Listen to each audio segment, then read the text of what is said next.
الحمد لله رب العالمين الذي علم الإنسان ما لم يعلم والصلاة والسلام على رسوله الكريم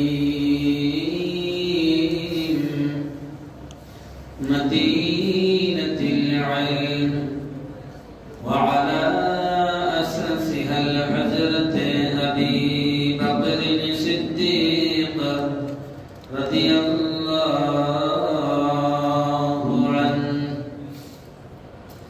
وعلى مظهر عدله الحجرة عمر رضي الله عنه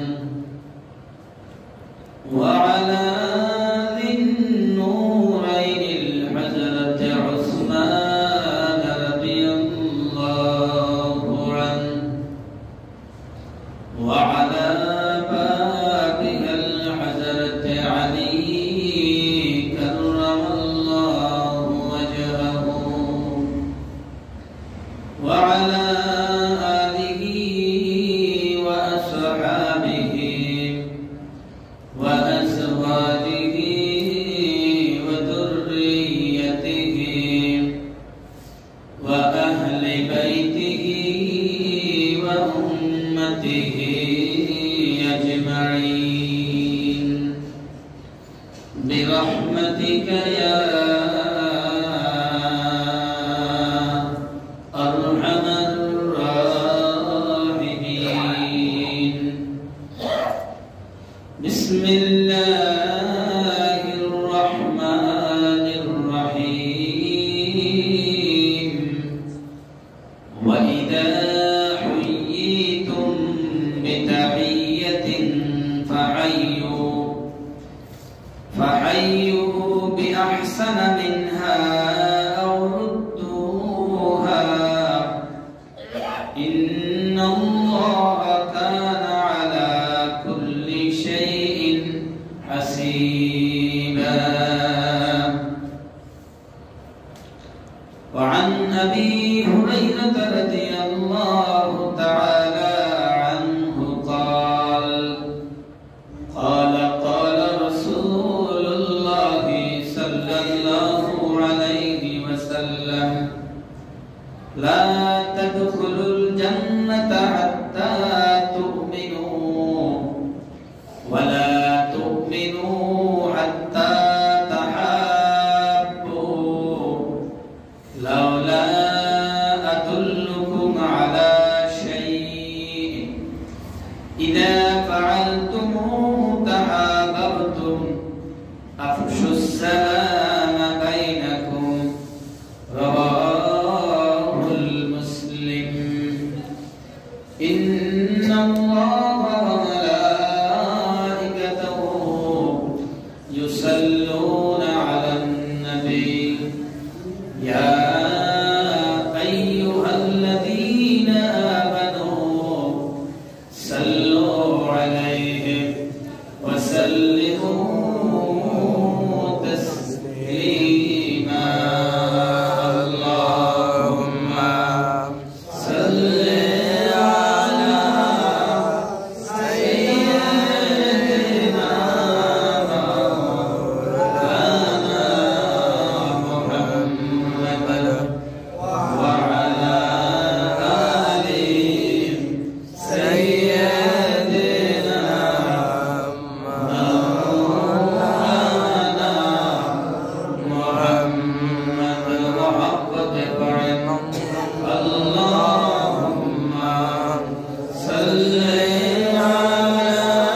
আল্লাহ তাবারক ওয়া তাআলা আমাদেরকে পবিত্র মাহে রজব চাঁদের আজকে 27 তারিখ, রজব মাসের শেষ জুমা, বাংলা মাঘ মাসের আজকে হলো 26 তারিখ, 26শে মাঘ, ইংরেজি 2024 ফেব্রুয়ারি মাসের আজকে হলো 9 তারিখ। কত তারিখ? 9 ফেব্রুয়ারি 2024, 26শে মাঘ 1430 বাংলা, আর 27শে রজব 1445 হিজরি। হিজরি সন হলো 1445, 1430 হলো বাংলা, 2024 ফেব্রুয়ারি আজকে হলো কয় তারিখ? 9 তারিখ। কত তারিখ? আরবি এই রজব মাসটা হলো সপ্তম মাস, আরবি বৎসরের সপ্তম মাস হলো রজব। এই রজবের আজকে হলো 27 তারিখ, প্রায় শেষ হওয়ার ধার প্রান্তে রজব। এরপরে মাহে শাবান, মাহে কি? শাবান সামনে, আগামী জুমা শাবানের মধ্যেই প্রথম জুমা হবে শাবান মাসে। সেই জন্য আমাদের আজকে আলোচনা শাবান মাস নিয়েও থাকবে এবং জুমার আলোচনা হিসেবে আজকে আদবে সালাম।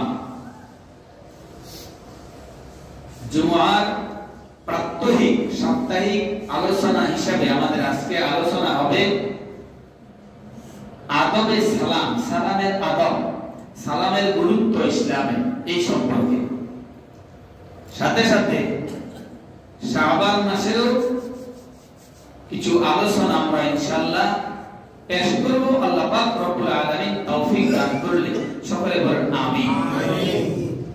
বাড়িতে ঘরে আল্লাহর বান্দীরা যারা আছেন, মাইকের আওয়াজ স্পষ্ট যারা শুনেন, একটু মনোযোগ সহকারে আপনারা শোনার চেষ্টা করবেন।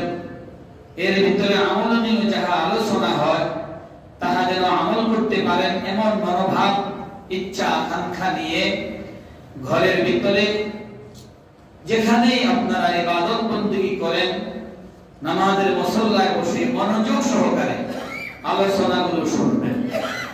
এতে আপনারা নিজেরাও উপকৃত হবেন।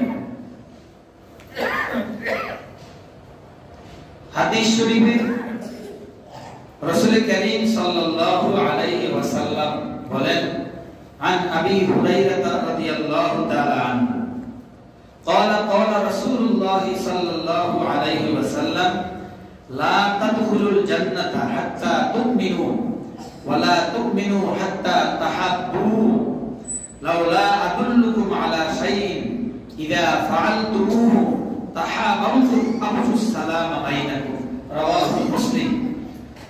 এই হাদিসটুকু মুসলিম শরীফে হযরত আবু হুরায়রা রাদিয়াল্লাহু তাআলা আনহু হইতে রওয়ায়াত। রাসূল করিম সাল্লাল্লাহু আলাইহি ওয়াসাল্লাম বলেন, লা তাদখুলুল জান্নাহ, তোমরা বেহেশতে প্রবেশ করিতে পারিবে না, হাত্তা তুমিনু, যতক্ষণ পর্যন্ত না তোমরা ঈমানের অধিকারী হও। কিসের অধিকারী হও?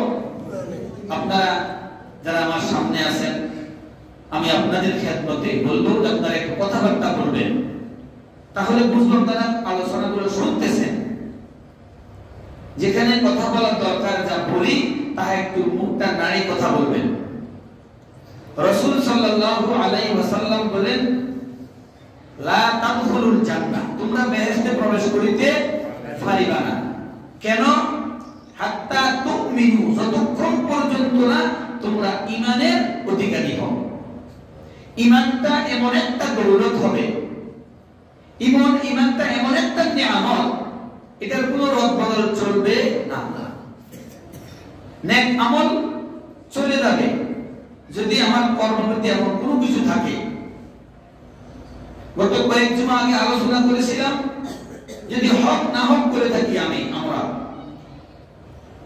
যদি কারো বান্দার কোনো অধিকার যদি আমি নষ্ট করে থাকি, বান্দার কোনো হক যদি আমার দ্বারা খেয়ানত হয়, কেউ যদি আমার কাছে প্রাপ্য থাকে ইসলামী শরীয়ত মোতাবেক আমার কাছে যদি কেউ পাওনা থাকে, আমি যদি কাহার উপর জুলুম করে থাকি, অত্যাচার অবিচার যদি করে থাকি, এই অত্যাচার অবিচারের জন্য আমি তার কাছে তার যদি পরিশোধ না করি, তার থেকে যদি ক্ষমা চেয়ে যদি না নেই, তাহলে আমার কাছে তার প্রাপ্য থেকে যায় নাকি থেকে যায় না? বলে থেকে যায়। এই যে এর কারণে নেক আমল কি হয়ে যাবে?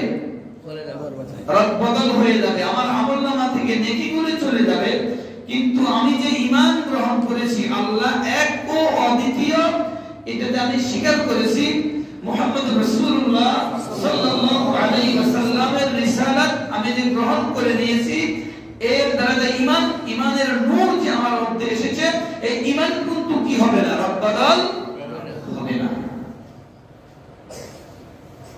ঈমান বেচা কিনা হবে না, সব রদবদল হবে, কিন্তু ঈমান কাউকে দেওয়া হবে না।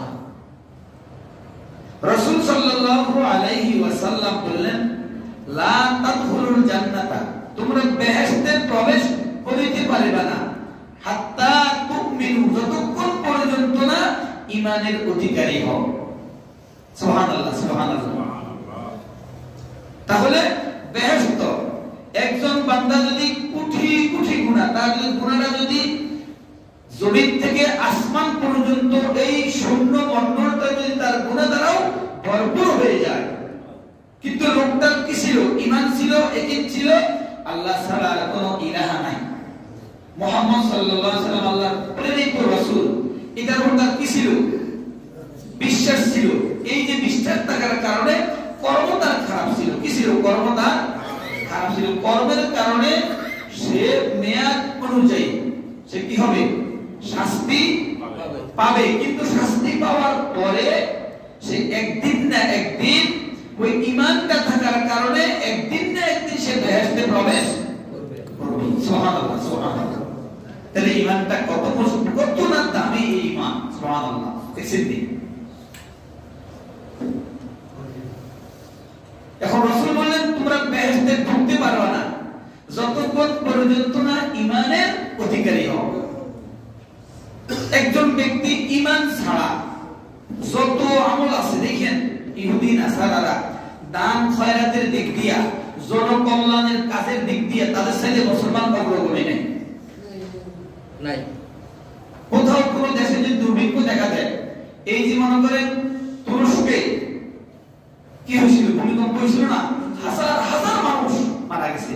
সেখানে মানে খাদ্য, বস্ত্র, বাসস্থান যা কিছু ওই সময় যারা জীবিত ছিল, যারা মনে করেন ক্ষয়ক্ষতি হয়েছে, এদের জন্য মুসলমান দেশগুলির আগে আগে ইহুদি নাসারাদের দেশ থেকে কি আসছে? সাহায্য, সহযোগিতা না। বুঝলেন? ওই দুঃসময়ে মনে রাখিয়ে, দুঃসময়ে আপনার পাশে গিয়ে যে দাঁড়াবে, তার কথা আপনি কসমিন কালে বলতে পারবেন না। আপনার দুঃসময় একদম রিক্ত হস্ত আপনার চলা আপনার জন্য অত্যন্ত কষ্টের, এমনই মুহূর্তে, এমনই সময় যে ব্যক্তি আপনার সামনে সাহায্যের হাত বাড়াই দিবে, সুবহানাল্লাহ, ওই ব্যক্তির ঋণটা কি বলে আপনার কাছে অনেক মূল্যবান হবে কি হবে না? হবে। এই দান খয়রাত, সাহায্য সহযোগিতা, সেবা শুশ্রূষার দিক দিয়ে তারা অগ্রগামী, কিন্তু তাদের কি নাই? কথা বলেন, ঈমান নাই। ঈমান ছাড়া সমস্ত কাজের ফল কি? নিষ্ফল। কি? আল্লাহর কাছে। কার কাছে? আল্লাহর কাছে। একদম নিষ্ফল। রাসূল বললেন, তোমরা বেহেশতে প্রবেশ করতে পারবে না ঈমানের অধিকারী ছাড়া, ঈমান ছাড়া। আর তোমাদের ঈমানও পূর্ণাঙ্গতা লাভ করবে না, ঈমানও তোমাদের পরিপূর্ণ হবে না। খুব সূক্ষ্ম কথা, যদি একটু মনোযোগ না দেন বুঝবেন না। বেহেশতে ঢুকতে পারবে না ঈমান ছাড়া, আর ঈমানটাও পরিপূর্ণ হবে না। ঈমানটাও কি হবে না? পরিপূর্ণ হবে না যতক্ষণ পর্যন্ত না তোমরা একে অপরকে, পরস্পরকে ভালোবাসবে, মহব্বত করবে। সুবহানাল্লাহ বলেন। ততক্ষণ পর্যন্ত কি হবে না? ঈমানটাও পরিপূর্ণ হবে না।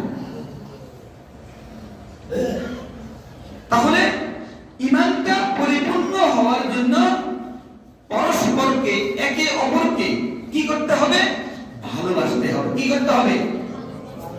একে অপরকে, একজন অপরজনকে মহব্বত করতে হবে, ভালোবাসতে হবে।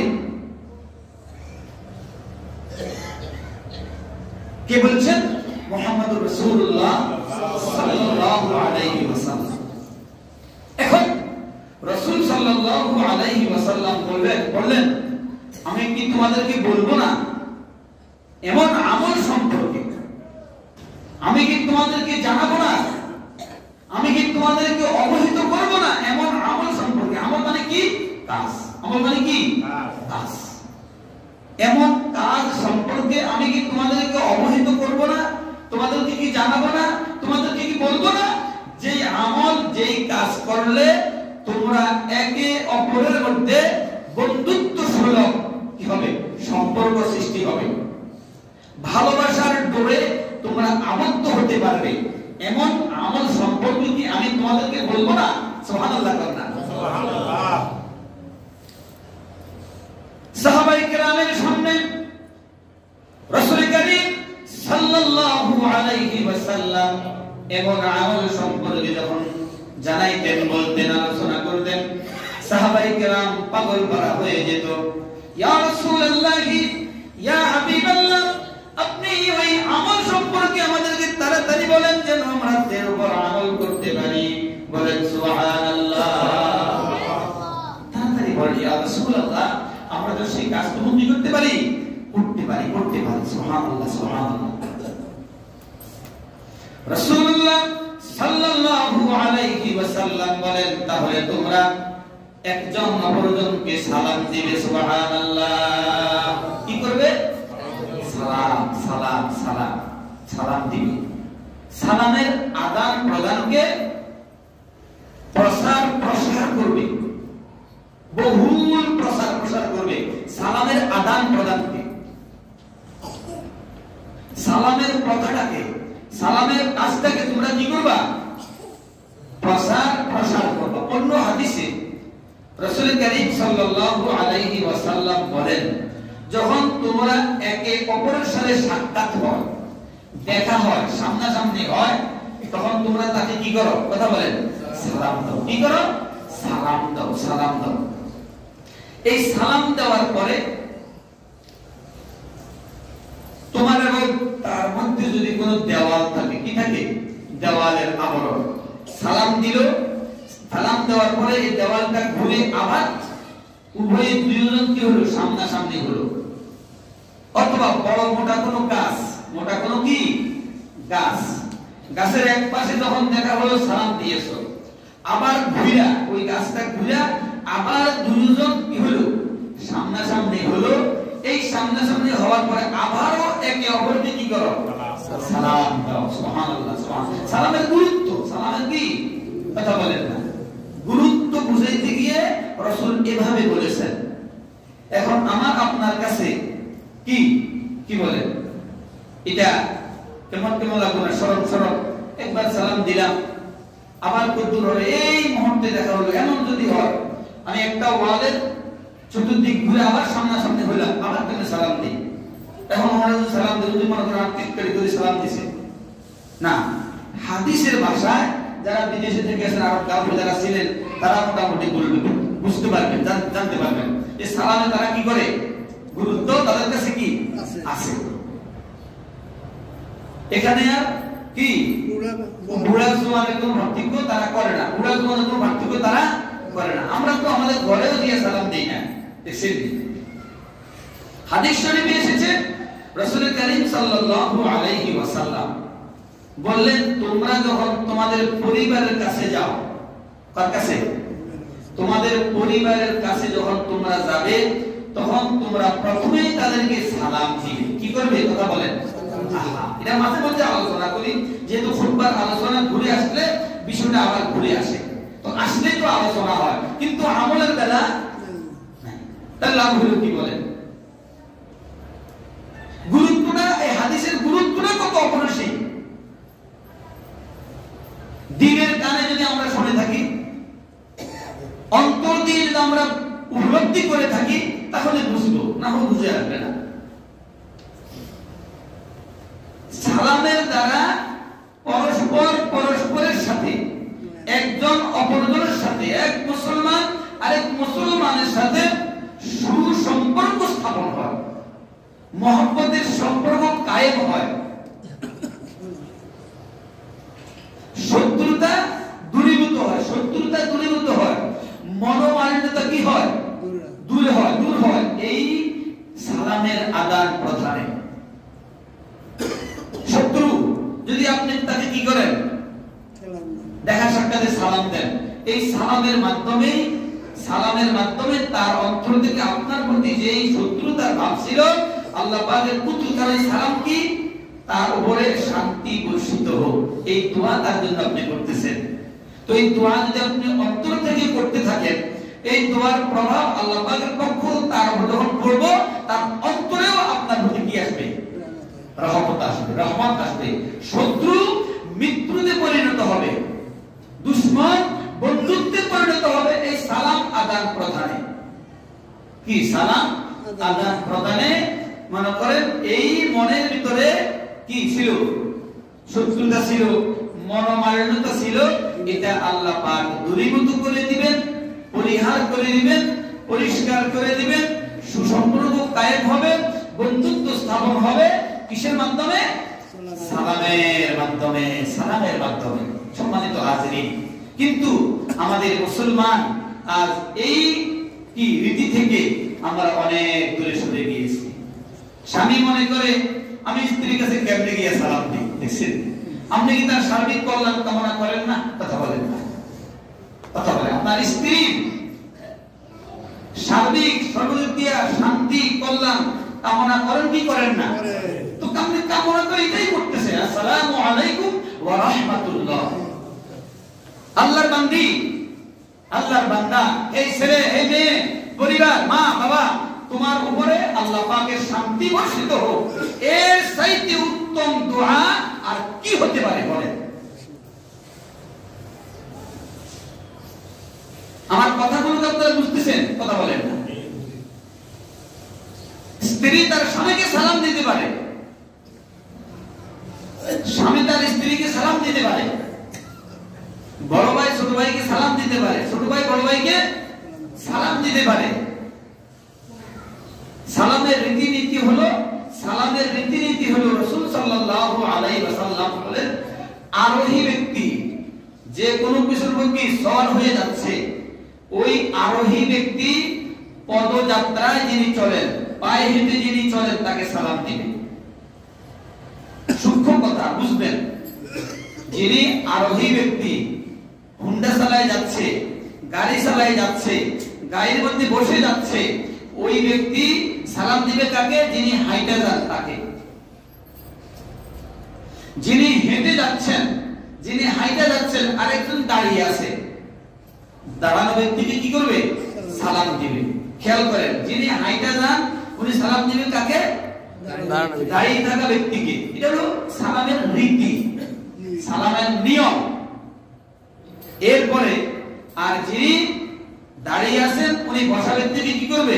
সালাম দিবে। অল্প সংখ্যক লোক বেশি সংখ্যক লোককে কি করবে? সালাম দিবে।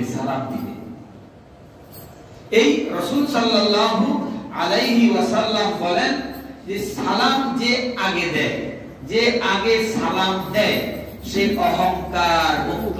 সে অহংকার কি? মুক্ত। যদি সালাম আপনি আগে দেন, তাহলে আপনার হৃদয়ে, আপনার অন্তরে, আপনার মনের ভিতরে কি থাকবে না? অহংকার থাকবে না। অহংকার মুক্ত। একজন ব্যক্তি রাসূলুল্লাহ সাল্লাল্লাহু আলাইহি ওয়াসাল্লামকে জিজ্ঞাসা করলেন,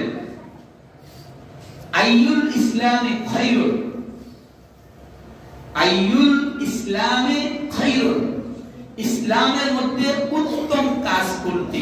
জিজ্ঞাসা করলেন কারে? মুহাম্মদুর রাসূলুল্লাহ সাল্লাল্লাহু আলাইহি ওয়াসাল্লাম।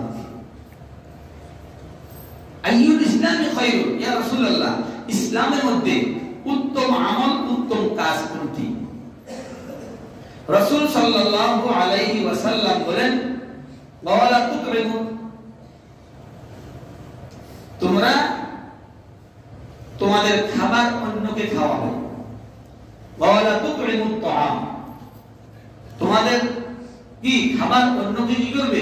খাওয়াবে। তোমার খাবার অন্যকে খাওয়াবে।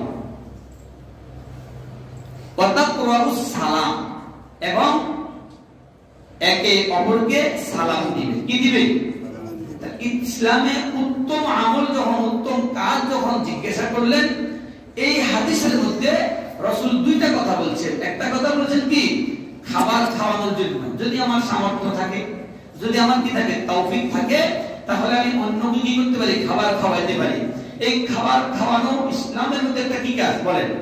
উত্তম কাজ, ভালো কাজ। এটা কোনো খারাপ কাজ না। না, বুঝেন নাই কথা? এটা ইসলামের কোনো কি না, খারাপ না। যেমন এই যে এখন মনে করেন রজব মাস শেষ হয়ে শাবান মাসের ভিতরে আমরা তো কি করি? দান খয়রাত করলো বেশি সওয়াবের আশায় যারা করি 200 টাকা, তারা মনে করে রমজান মাসের ভিতরে আমরা কি করি? দান খয়রাত করি, না কি করি না? করি। কিন্তু ইসলামের প্রাথমিক যুগে রাসূলুল্লাহ সাল্লাল্লাহু আলাইহি ওয়াসাল্লামের সময়ে যখন তাদের সামনে রজব পার হইয়া, খেয়াল করেন বাইরে ঘরে আল্লাহ বান্দিরা, রজব পার হইয়া যখন শাবান মাস যখন ঢুকতেন, তখনই তারা যারা মালদার, যারা অর্থশালী, যারা ধনী, তাদের ধনের যাকাতগুলো তারা শাবান মাসেই কি করতেন? আদায় করে নিতেন। শাবান মাসেই তারা বাৎসরিক হিসাব করে তাদের যে টাকা পয়সার, ধন সম্পদের যাকাত আসতো, এই যাকাতগুলো যেই যেই খাতে ব্যয় করা দরকার, দেওয়া দরকার, ওই ওই খাতে তারা কি করতেন? দিয়ে দিতেন। কেন দিতেন? দেওয়ার উদ্দেশ্য হলো যে রমজান মাসের প্রস্তুতি, দিন দুঃখী অনাথ হতদরিদ্র যারা, তারা এই টাকা পয়সা পেয়ে যেন পরিবারের খাবার খরচ নিয়ে রমজানুল মুবারকের পবিত্রতা যেন তারা রক্ষা করতে পারে, পরিপূর্ণভাবে আদায় করতে পারে, সেই জন্যই তাদের দান খয়রাতগুলো এই সময় তারা করে নিতেন। সুবহানাল্লাহ, সুবহানাল্লাহ।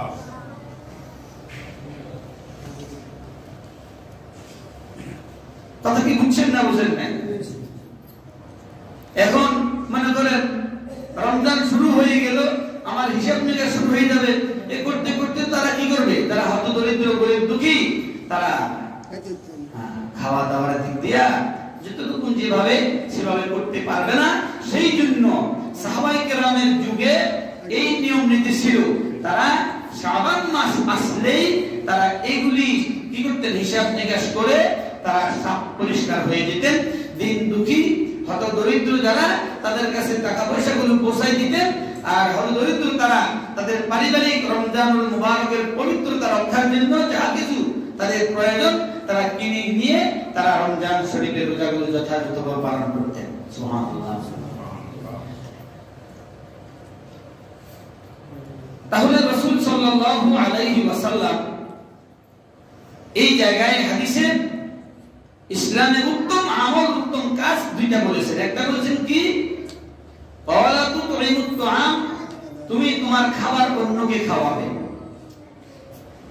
এভাবে বর্ণিত আছে, যখন তোমার পরিবারে তুমি ভালো কোনো জিনিস তুমি যখন কি করবা? তৈরি করবা, ভালো কোনো খাবার তুমি তৈরি করবা, ওই খাবারের মধ্যে ঝোল একটু বেশি দিবা।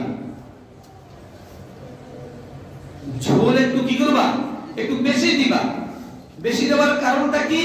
যেন তোমার প্রতিবেশী যারা তোমার পাশে আছে তাদেরকে যেন তুমি কিছু দিতে পারো, একটু ঝোল বাড়াইয়ে দিবা, যেন তুমি তোমার প্রতিবেশীকে কি করতে পারো? দিতে পারো।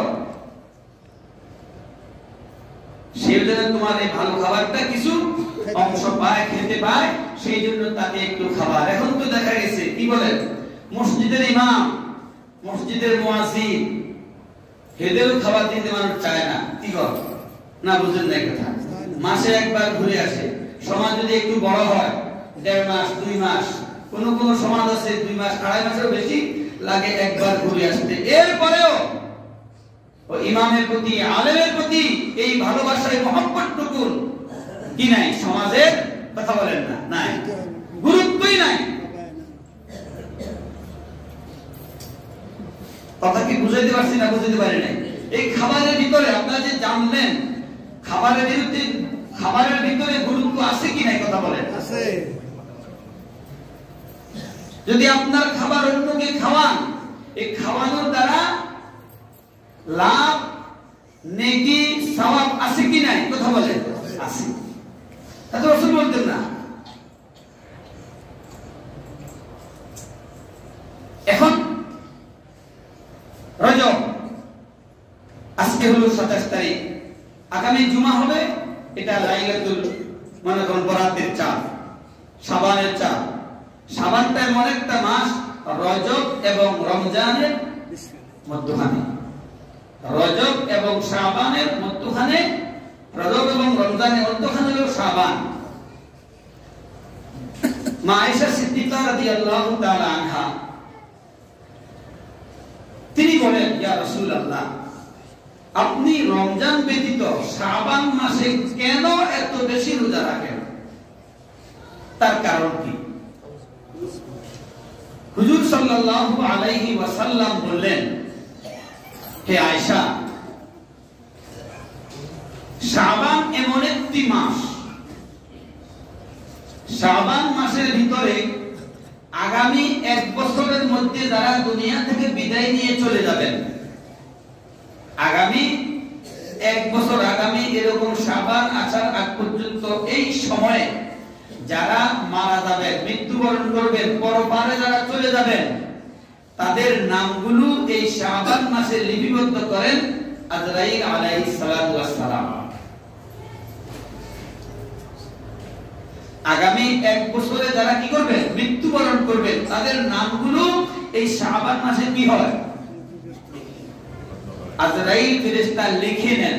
হে আয়েশা, আমি আশা করি যদি এই বছরের মৃত্যুদের মধ্যে আমার নাম যদি থাকে, যেন আমার নামটা রোজা অবস্থায় লেখা হয়। সুবহানাল্লাহ, সুবহানাল্লাহ।